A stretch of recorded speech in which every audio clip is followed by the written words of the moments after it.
Alyssa, I know that you surf and you're also into yoga. Yeah. So when you're sort of off tour, what are the kind of things you partake? Like, do you surf to sort of get your mind, you know? I wish I could, but I don't live near a coast. And I live I live in Canada, where like 9 months of the year it's freezing cold and you're in 3 meters of snow. But yeah, usually, I mean, we've only really had one break since before we released War Eternal, actually, and I think I was just so exhausted that break ended up just being about, like, you know, coming back to life as a human being. I was going to ask you that anyway, because like, it went so fast and it was so successful. Did you ever have a chance to process all of that happened? No, you know? No, I didn't. And you know, even still, I'm not sure that I've totally processed it. But it's like a whirlwind. Yeah, exactly. But yeah, I mean, I think it got to the point where my body was really just like, I'm going to shut down now, so you have no choice but to take a break. And so it was good timing, because we had a break at that point, and I got really sick, and now I'm healthy again. So you live in Canada, and you mentioned it in the press conference that you're not really a fan of sort of sending files to and fro. You're more like a guy who says, let's get together and jam. So where do you do that? And how do you manage all the different countries? Well, I mean, we do some writing, you know. I mean, I have the rhythm section of the band, Charlie and Daniel on bass and drums. They live very close to where I live on the west coast of Sweden. Swedish yeah, so we and we have a nice rehearsal place where we do that.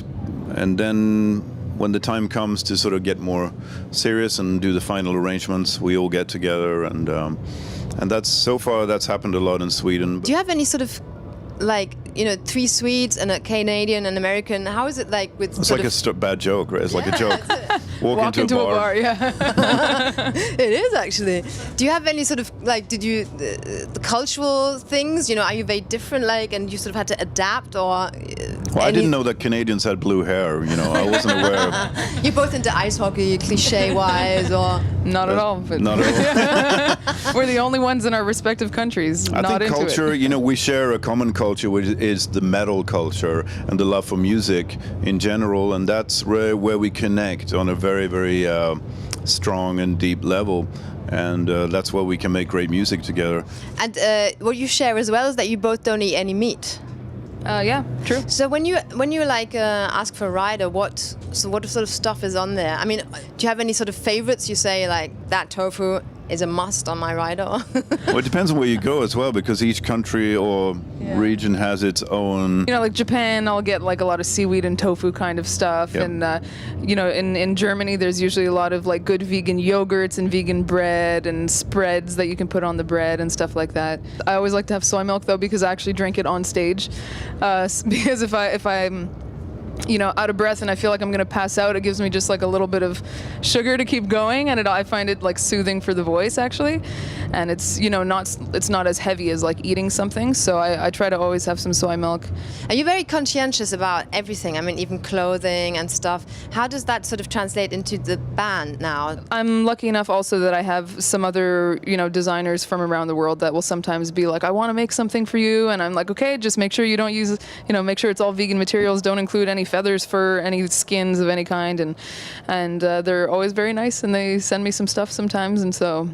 So how are the future plans? Because I think you also mentioned in the press conference you have been doing some writing with Jeff. What are the plans? Are you going to take a break? How is it going to work out? Yeah, I mean, I've been writing a bit on my own and also with Daniel, our drummer, and we have about 7 or 8 ideas for songs there.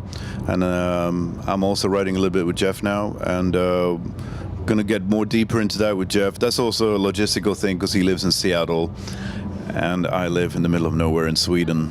So we're going to have to get together at some point. But we're working a little bit backstage, you know, and I'm bouncing ideas off him, and yeah, because some people can't do that, but you... Yeah, but it depends. I know I can't really write seriously, like really write complete songs on the road, but definitely fragments, ideas, you know, riffs, melodies, little bits and pieces. And then it's like a jigsaw puzzle. You just got all the parts, put them out on the table, kind of piece it together.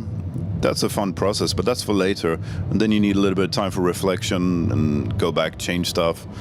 We do enjoy to circle around the material over and over again and tweak things, don't we? And both lyrically and musically, and until you have it. And yeah, well, I mean, we're just looking forward to that whole process, I think, now.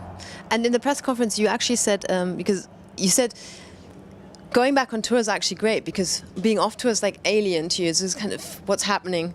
So isn't that also like, how difficult is it to get down or to calm down or to sort of, you know, have a normal life when you get off tour? I think all of us probably feel pretty similarly that it's really difficult to just go home and just be a normal person. Normal, you know, in quotation marks. It's just such a full schedule all the time that we get used to that, and you get used to a certain level of productivity. And when you go home, and there's actually like sometimes nothing you can really do to be productive, you know, like you can't play a show, maybe you can't write a song because it's already written. You know, it kind of gets to the point where you're just sort of like, what do I do? And, you know, for me anyways, it's like nobody calls me because they just assume I'm out of town anyways, and so I have to like let people know when I'm back, and, you know, so it's post-tour depression.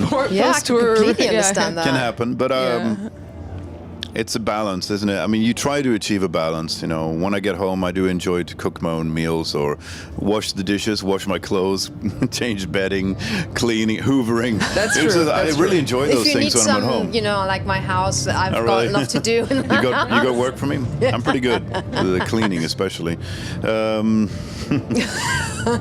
I enjoy doing those